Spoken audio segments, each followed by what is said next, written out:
אנחנו היום בעוד סרטון, והיום אני רוצה לפרסם את הערוץ של יונתן גזלה. כן, תעשה איזה פרצוף.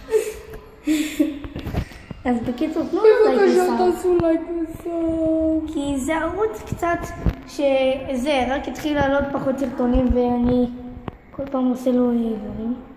אז בקיצור, יאללה. אני עכשיו עושה לו תוכנת עריכה, אז בקיצור תעשו לייק וסאב. זה מה שייתן לנו את התוצאה. לייק וסאב גם לבחור הזה. גם תגובות, וזה יעזור לנו מאוד.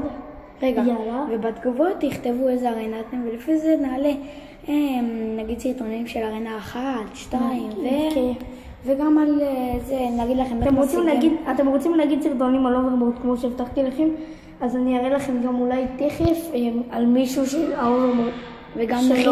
וגם אם זה נגיד לכם איך אפשר להשיג פרינס וכאלה לארנות קטנות, או מג'יקל לארנות, כאילו אתם יודעים, אם אתם רוצים מג'יקל או זה, תכנסו את סולד, תכתבו את השם שלכם, תכנסו לשם שלכם, ויש שם מתחת לשם שלכם משהו קטן, תכתבו את זה בלי את הכוכבית הסולמית, לא מה שזה יהיה.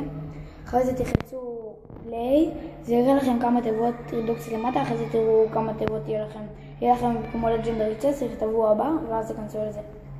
יאללה ביי. טוב, אז יאללה ביי, אל תשכחו, יאללה ביי.